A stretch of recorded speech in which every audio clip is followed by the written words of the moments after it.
Hey everybody, it is Kevin and Thea from our PH Ally, and Thea is reporting from Washington, D.C. She's busting folks over there. She's telling what needs to happen and changing the world of remote patient monitoring to speak. She is on a fun family vacation, and we have a really fun show for you in chronic care management, something that Thea has always said one of the easiest ways for us to be able to enter into the space. I'm going to hit the reel for us, and then we will get rocking all together.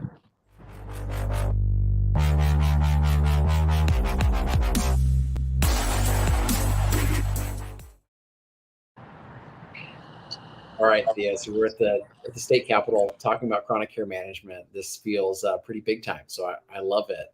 Tell me, Thea, when you and I first started talking, chronic care management was something that I feel is part of your genesis story and something you always say almost in every episode that you're already doing it. You're just not getting paid for it. So what do we want to tell folks about chronic care management today? I think it's the part of chronic care management that most retail pharmacists would be comfortable delivering. From the aspects of the conversations that you have at the pharmacy counter to the work that's already being done in the pharmacies, I think chronic care management is the easiest way to get started in clinical services because you're doing most of the work.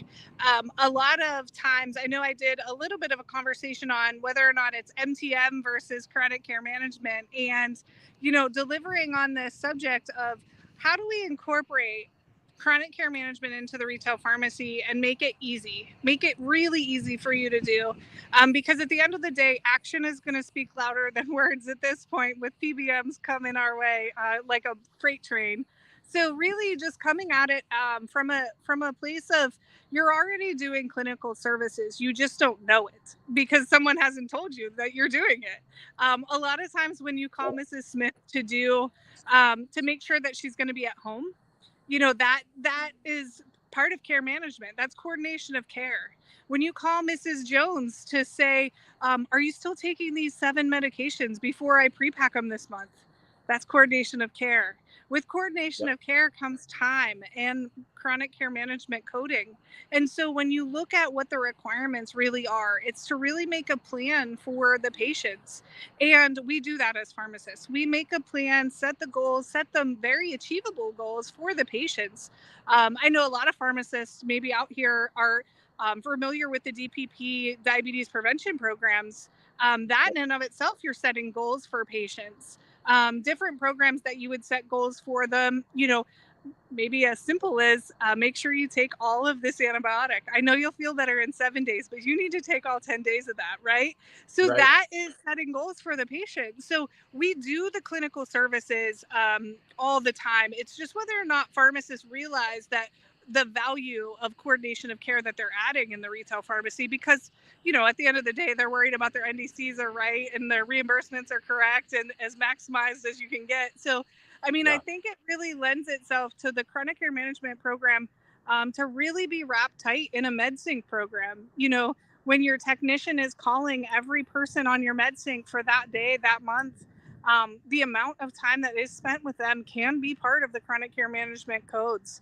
And why can't we collect that time? And it's really simple. Some people have softwares that help them with the time and making sure they bill the codes correctly and things. But a lot of people could do it from a spreadsheet and a Word document back to the physician talking about what you did, what goals were set, just like your MTM documents. Right. It's not much difference. But the thing I love about it is that it allows us to bill every month. Because every month we're doing chronic care management, we're doing MedSync every month, and we're Right. talking to Mrs. Smith at least 7 times in that month. Like, it's so wonderful to see that you can add a little touch of more value and get reimbursed way more than the MedSync program is bringing in for most people. How with chronic care management? I mean, chronic care management, principal care management, there's a few different names and kind of settings there.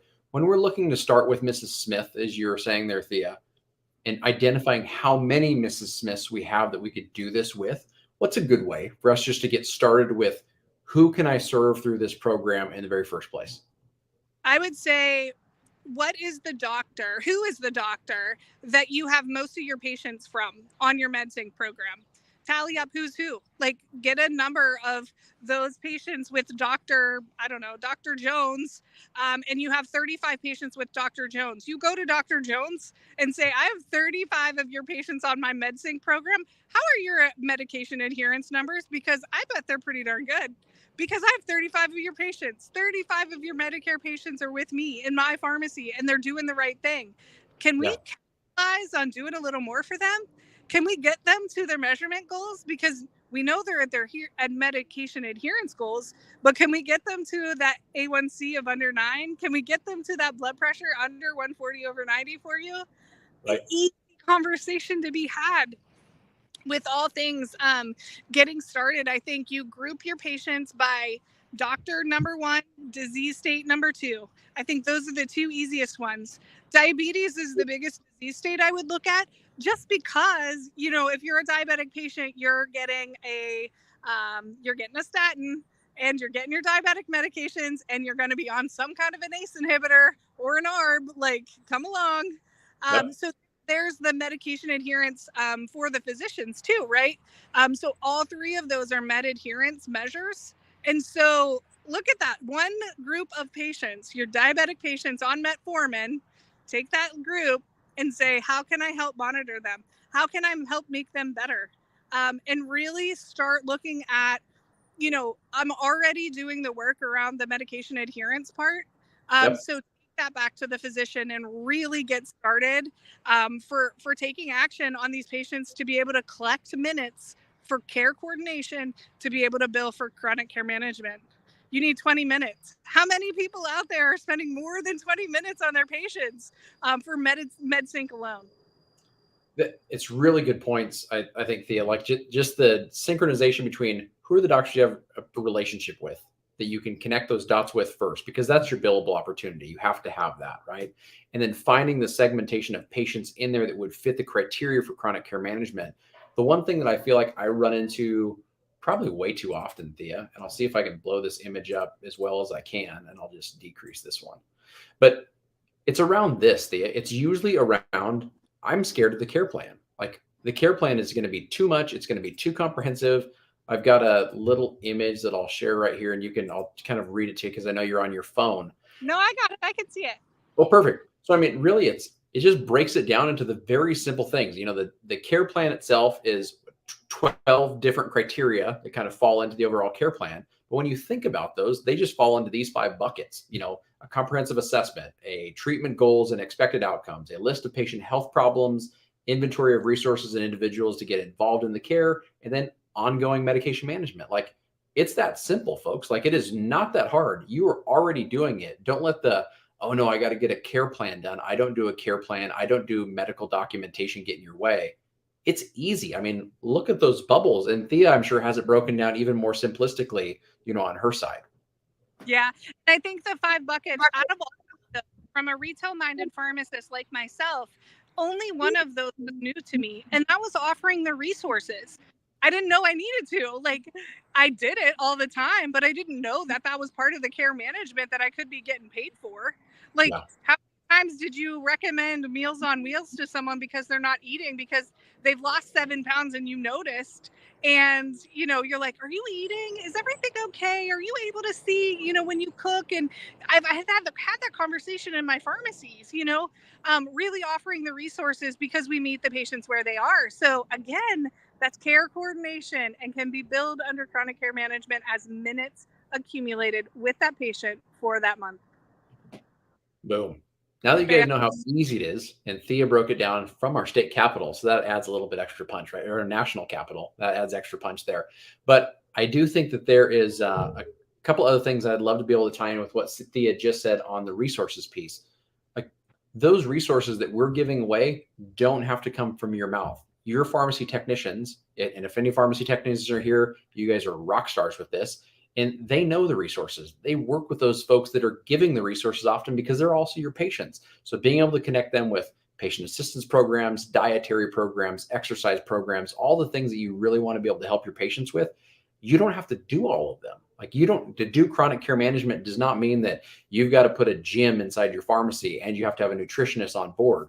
You're just connecting the dots for those folks and be able to bring them together that you're already doing or your technicians are already doing for you, you know, in lots of great ways. So I think that's important.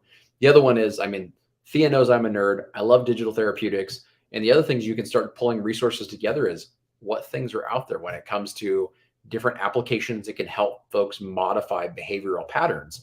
And now you've got another way to be able to connect the dots there, add more kind of utility to your overall offering, and help those patients automate some of those things that are so difficult to just to start on the behavioral changes. So anyway, I love it, Thea. Super easy chronic care management. We should get started today with all these pharmacies and just let your physicians know, as Thea said, I'm already managing your patients. You know, they're doing great because they're with me. They're with you guys. And now let's just find a way for us to be able to collaborate and generate some revenue and do some extra services to help these patients even more. So Thea, you have a wonderful rest of the time with the family. If you guys all know anything about hockey, Thea's got some little ones that are going to be all-stars here someday. So I'm hoping to get a few autographs along the way. Yeah, thank you, Kevin. I appreciate your time today. You guys have a great week, and we'll see you next week. All right. Bye, everybody.